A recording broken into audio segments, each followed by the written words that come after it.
Thankfully, another week has passed, and it is time for another chapter exploration for Kagurabachi.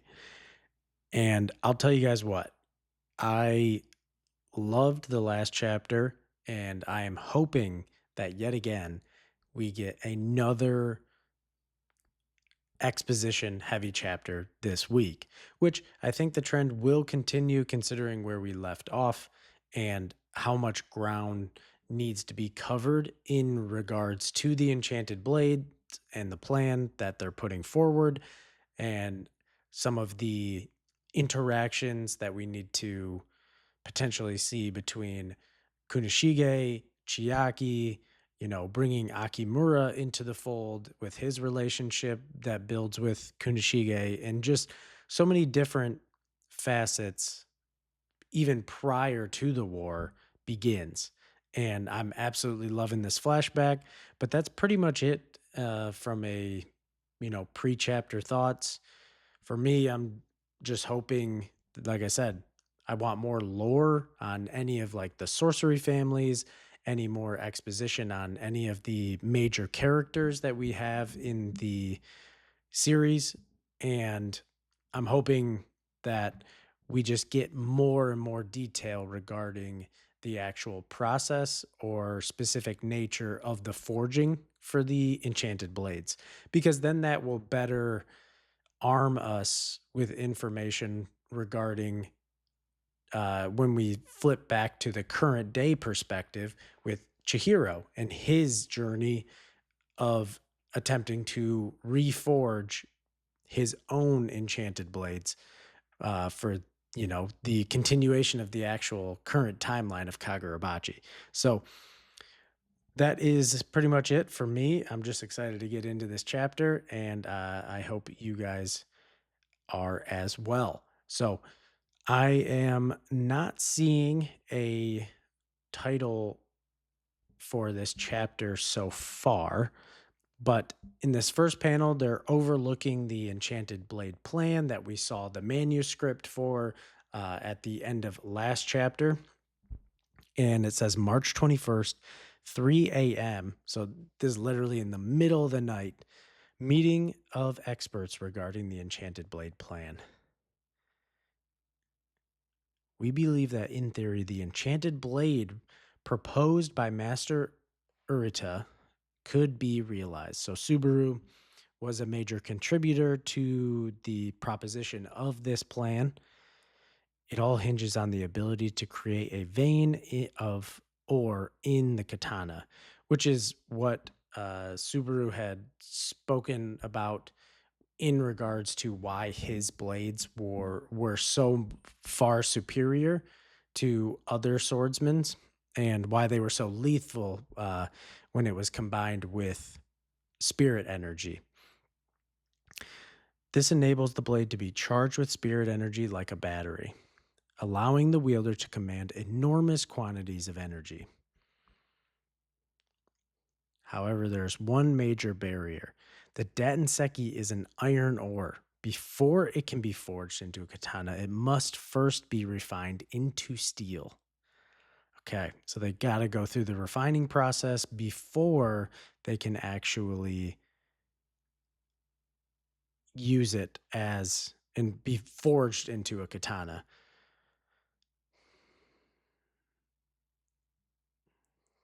Yep. Okay, so they're talking about the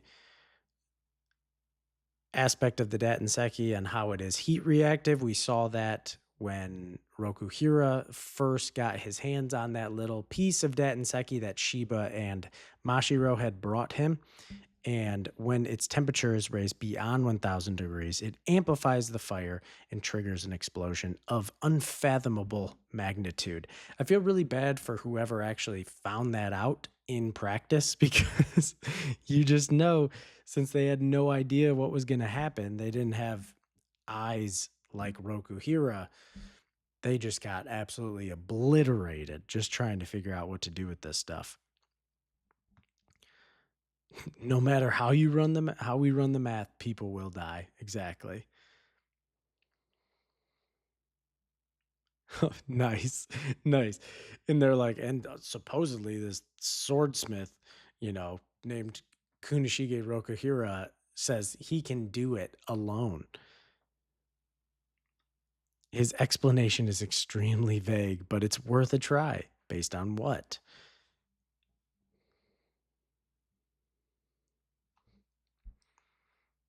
Exactly. The guy's like, dude, he figured everything out and infer all of the discoveries that we've made up until this point just by looking at it. So he has an unusual eye for this stuff.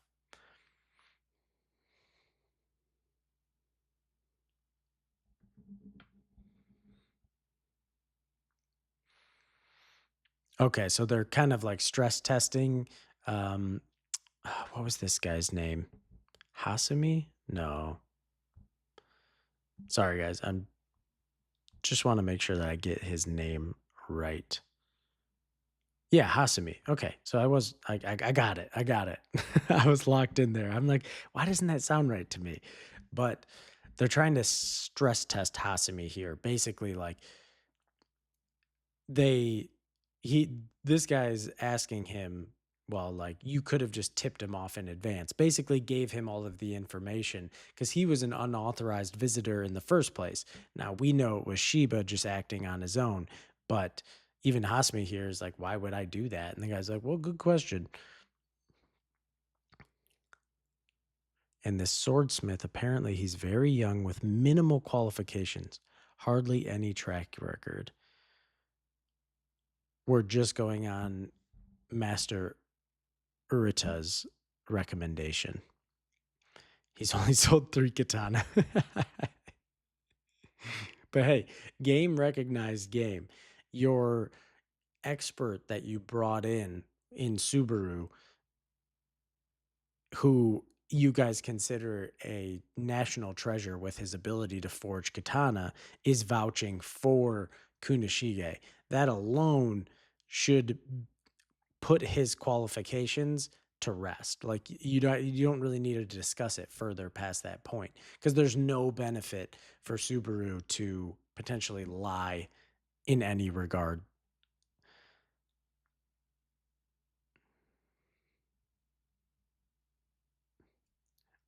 Okay. So Hasumi is saying like that's why they're advocating to basically just let him just do one experiment to prove his claims. So they're like, it doesn't hurt. Like, we're not saying put all of our eggs in this one basket with this kid, but we should be testing every potential pathway to achieving this. And if someone says they're able to actually pull it off and has the recommendation of someone whom you respect their qualifications, you would be a fool not to actually stress test that, give it a shot. But we have, oh gosh, um, this guy, he's part of the leader of the Kaminabi. I know his name too, the blonde hair. He's got the like two little patches of Izuru. Izuru. Got it. Just one experiment, Hasumi be rational. With the Datanseki, a single mishap could spell a tremendous calamity. Fair point. We only have a tiny amount we managed to extract from Hiroshima. Right, because we know that the Mikaboshi were actively, at least at that time, they weren't actively like killing the Japanese people who were trying to mine the Datanseki, but they were preventing them from actually being able to obtain it. So what they do have is a very, very small amount.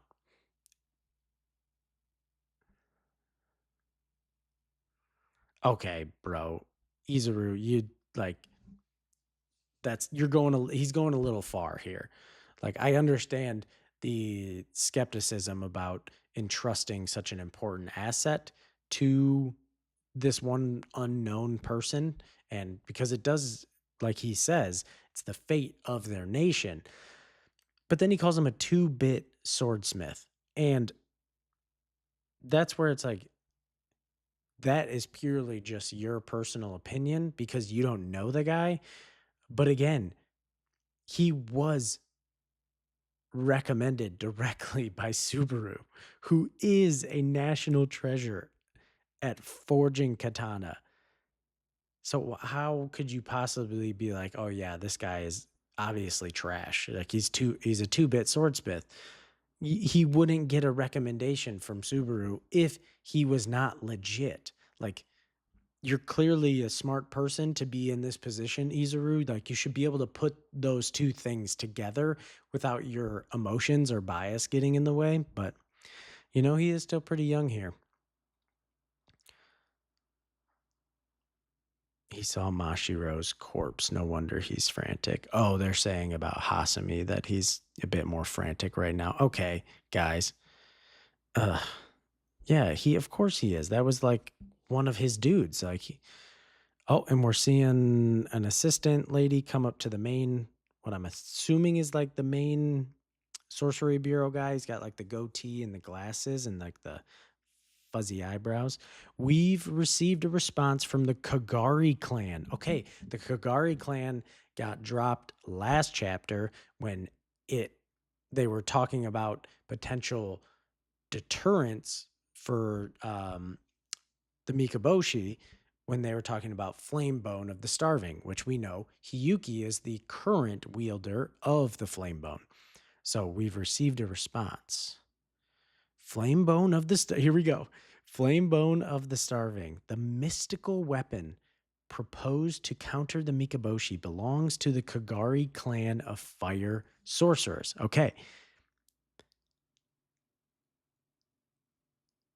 Due to its immense power, this is so cool. Yes, this is exactly what I want. Sorry to cut it in the middle of this, but I give me Sorcerer Clan lore. Yes. Like we got all the Sazanami. We're getting more on the Soga, obviously. We have the Mikaboshi, believed to be extinct Sorcerer Clan.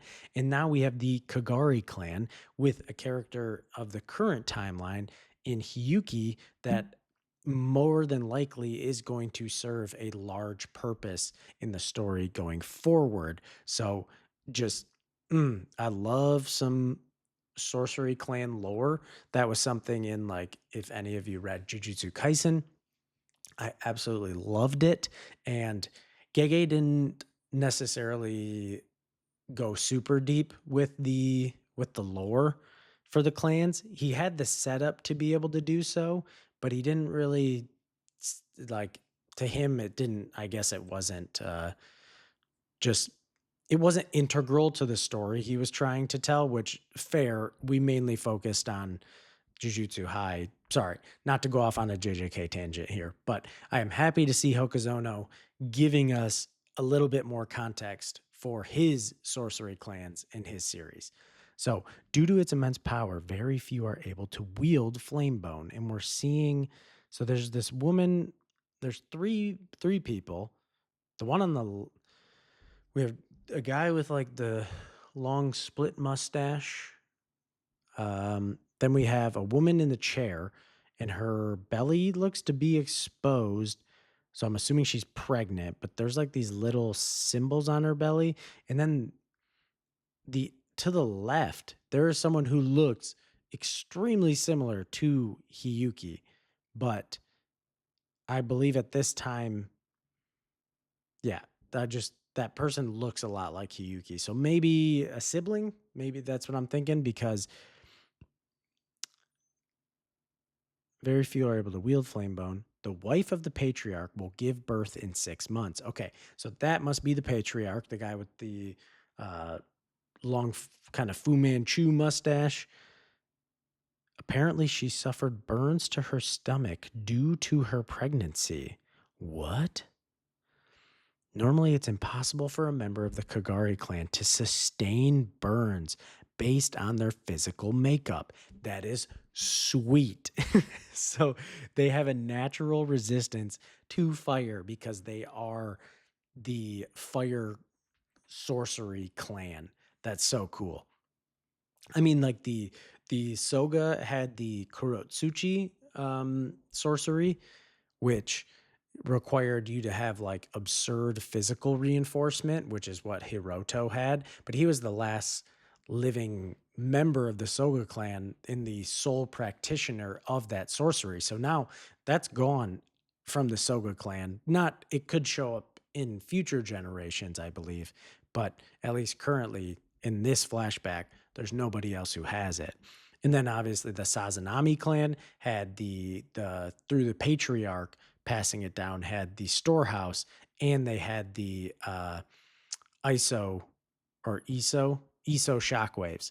So it's, they had like those two different sorceries. The original patriarch had both, two different types of sorceries, which is what Hakari has. So that's so cool though. But she suffered burns to her stomach, even though that's supposed to be impossible. So is that because of Flame Bone's influence? This child will be the first flame bone wielder in 400 years. Oh, yes. 400 years. We already have a name. Hiyuki. There we go. So Hiyuki's in the womb. And somehow it's already confirmed that she wields flame bone. And the fact that she does wield flame bone, apparently already in the womb, she was able to burn her stomach. Wow, 400 years. That's crazy. But Flamebone is a power that is stated to be on par with an enchanted blade. So this is something that doesn't just show up all the time, because then on if it showed up in like every generation of the Kagari clan, they would probably be the strongest of the sorcery clans, because that power we've seen now, even with a supposed singularity in Hiroto with the Kurotsuchi sorcery, he was absolutely no match for Aryu with the wielding the power of the Datanseki. So if Flamebone is capable of outputting the same level of power as the Datanseki, like anybody who utilizes it, whether it's the Enchanted Blades or it's the Mikaboshi Guardians, that means they are insanely powerful. So it is extremely rare. And it's funny that it says 400 years, because I believe 400 years back was the, I think that's the Edo period. Because again, sorry to bring up JJK again, but it just makes me think that like Gojo was the first one in centuries to wield both the Six Eyes and the Limitless curse technique. And we know that during the Edo period, there was also a Six Eyes Limitless user that battled against the uh at that time the head of the Zenin clan, who had the 10 shadows technique. So it's just like, it's cool to see. It's basically like the same amount of time for this ultimate power to kind of show back up. So I don't know if that was an intentional parallel, but I love it regardless. So awesome to get a Hiyuki name drop in here.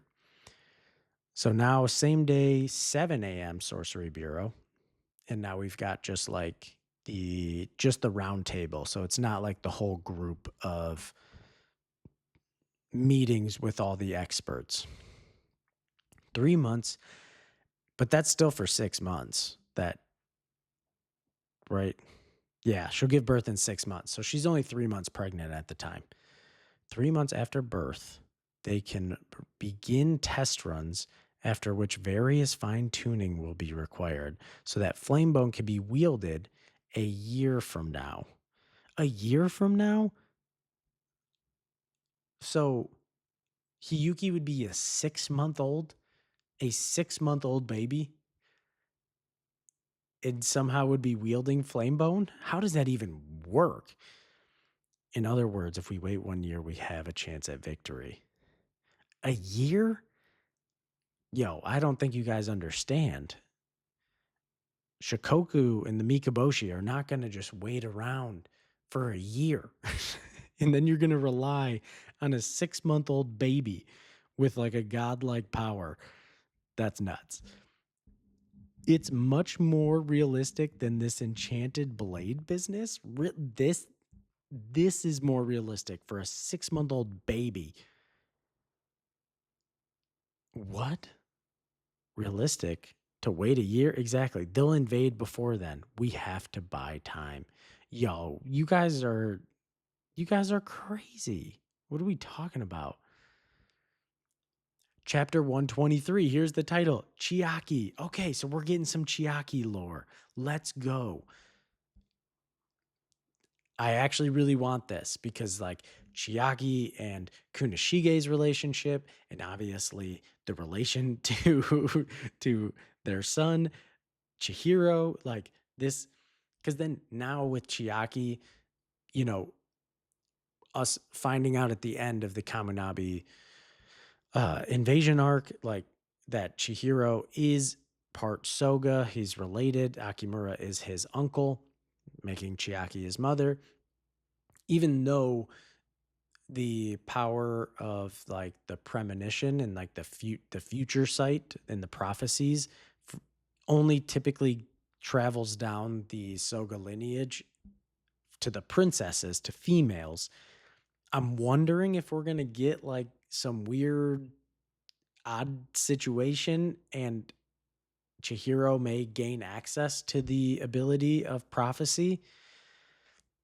I don't know. And like that combined with his usage of the enchanted blades, like, because maybe it's not considered because you can't use your innate sorcery if you have an enchanted blade. But I'm curious if something like prophecy, which is not like a direct sorcery, it's more of like a bloodline ability, if that can be wielded at the same time as enchanted blades, or maybe I'm completely just making up crap right now. So you guys let me know. Chiaki, fold these, please. Okay. Okay, so this is when previously was part of the lower branch family, so she was basically just like a maid. The previous princess came into the role around the time I was born. Okay, we're seeing the previous princess.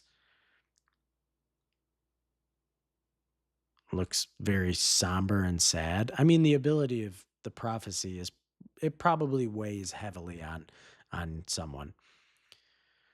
Once, when I was little, she taught me how to make tea. She was a beautiful woman. The day the power of the prophecy came to me is etched clearly in my memory, as I'm sure.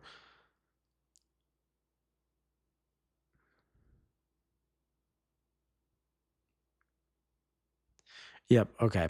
So she's saying like, for one, her mother was like super frantic because the power of prophecy showed up in a minor offshoot of the family, and that's the first time in history that this has ever happened. Like it didn't come from the main family bloodline lineage, but also it was the last time I touched Kunishige.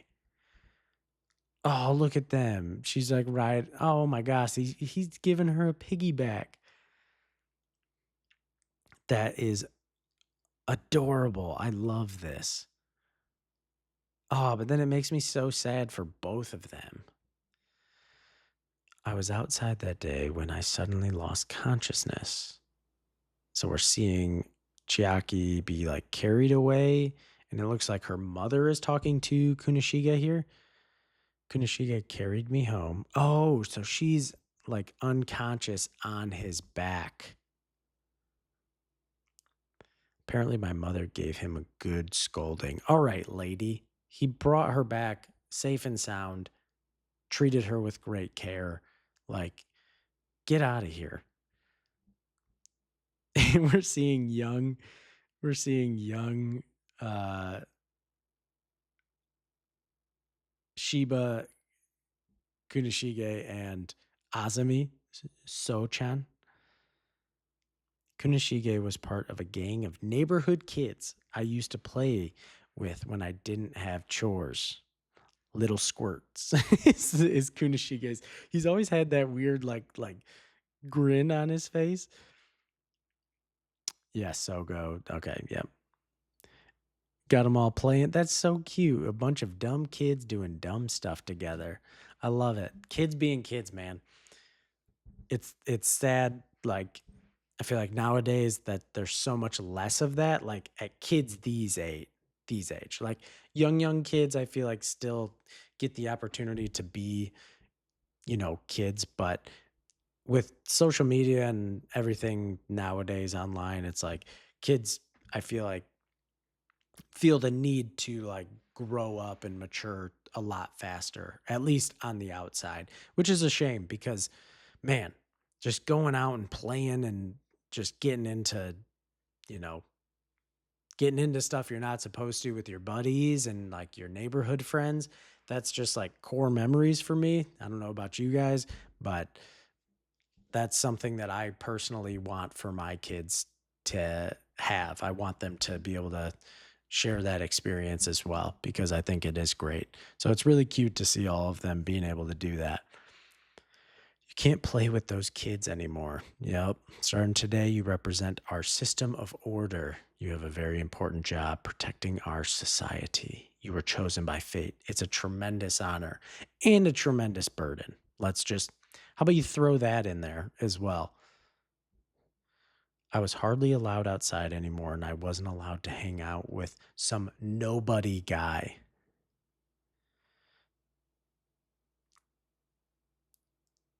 You've got mail and it's Sheba like up in the ceiling delivering handwritten notes to Chiaki. I love this. Back then, I still had vague hopes that somehow one day, oh, and they found the note. It was one of my attendants who told on me. Screw you. Screw you, attendant. But I hid them. We're already a minor offshoot of the main family. And she's asking her to be perfect, like to not be, she's still a young girl. Like,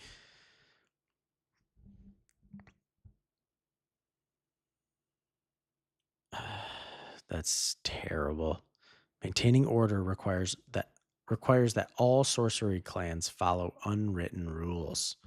Oh, great. Here we go. So, steeped in the traditionalist, conservative politics of these families, can't wait to hear about it. They're allowed to practice. They're allowed to practice their activities at a certain level as long as they're discreet and cause no disturbance to the general public. Okay. If even one clan violates that understanding and oversteps the limitations, it will be revealed in a prophecy as a disturbance to the nation. Okay, interesting. Wow. So if the Soga princess names them, they must answer to the sword of justice.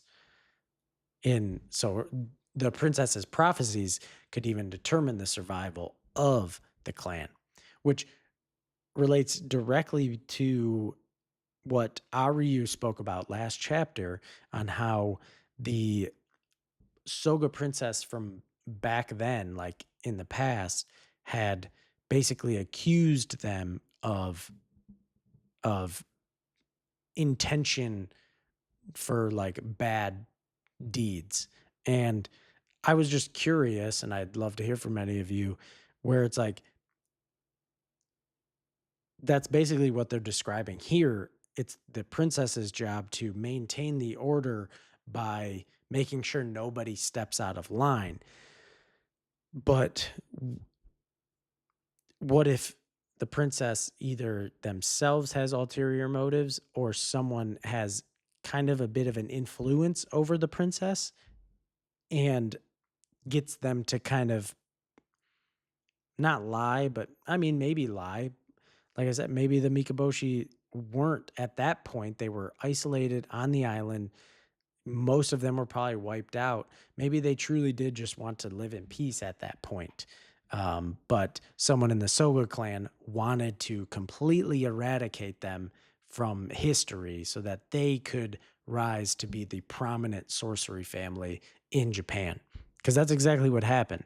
So I'm just like a little skeptical. The Soga princess can't behave like an individual. Oh, any mistrust would cause the whole system to collapse. That's so. I understood the logic, but after that incident, I had a vision. And we're seeing a destroyed house, it looks like. But after what incident? If I didn't take my role seriously, this would be the consequence more than anything. I was terrified of putting Kunishige in danger. She had a but after that incident, after that incident um, of being caught, like with the letters, I'm assuming is the incident she's referring to. She had a vision, and I'm seeing a destroyed house that looks. She can't see that far into the future of like Kunishige after he was murdered, like at the beginning of the series with Chihiro. Like that's so far in the future. I don't think that's right. But maybe somehow she's seeing that if she continued to have a relationship with him, he would be in danger for some reason. Man, they're burning all the letters that they had between them. If this is my role to my dying day, at the very least, if I can protect you. And now there's a maid girl, like how she was staring at her getting like her makeup and stuff put on the same way that she looked at the previous princess. And now we're getting the flash of all the dead bodies from the Hiroshima talks. And there she is in bed, crying profusely, huffing. If only I'd warned them better, maybe this wouldn't have. You gave them the strongest warning possible. They made their own choices. This isn't your fault. The enemy is demanding my surrender. And she's seeing the old guy, the leader of the Mikaboshi. If that means avoiding the worst case scenario, I don't mind. I can't let any more. Don't. I'm not important. I've forgotten that warmth. The me that is Princess Soga isn't important to me. That's some great stuff. That is phenomenal. Like she is saying, one, she feels responsible for the visions and the prophecies that she is having, which that just goes to show her upstanding character. It's not fair. She shouldn't like put that on herself because she can't help what she's seeing. But then on top of it, she is saying that one, she's forgotten the warmth of, being able to touch Kunishige, and the me, the self that she feels as the princess of the Soga isn't important to her. What's important to her is her true self that she was before becoming the princess. March 24th. The enchanted blade plan proposed by Shinsaku Hasumi is rejected. Man, they're dumb. They're gonna have to be reminded. They're literally gonna have to get slapped in the face again. The Sorcery Bureau conditionally accepts the Mikaboshi's demands. They agree to surrender Princess Chiaki Soga. There's no way. What? I thought they wanted to just stall for time. This is not a stalling tactic. Conditionally, a 1 year truce. And we're seeing Hasumi talk to, oh gosh, Ichiki. There we go. She will bear my child. Well, that's extremely convenient for the Mikaboshi. She's from a minor branch of the family.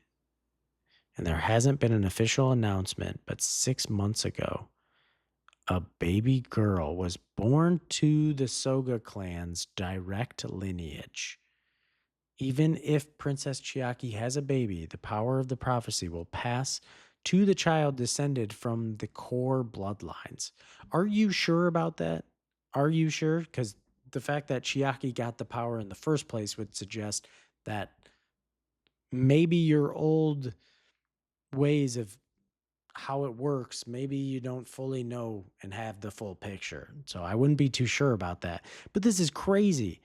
This is crazy. You're going to serve her up on a silver platter based off of wanting to base they want to stall for a year so that then they can wield the power of the flame bone, and then they're hoping that the power of prophecy will then go to the newly born baby girl of the main direct Soga lineage, so that the power of prophecy will not go to the Mikaboshi, and on top of that they will now have a deterrent for the Mikaboshi as well, so they didn't lose anything. But that is a very, very shaky foundation for you to have for a plan that the fate of the nation rests on. In other words, either way, the Soga clan will retain the power of prophecy that signifies our system of order. Does that make it okay to force Chiaki to bear the child of the Mikaboshi king? Oh, and Ichiki says I was against it. This is not okay. Hasumi, wait just 1 minute.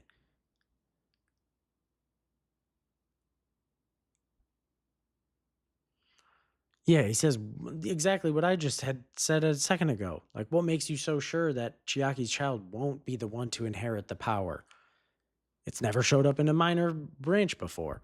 Never officially. Interesting. In the Soga clan, the primary bloodline reigns supreme. Okay.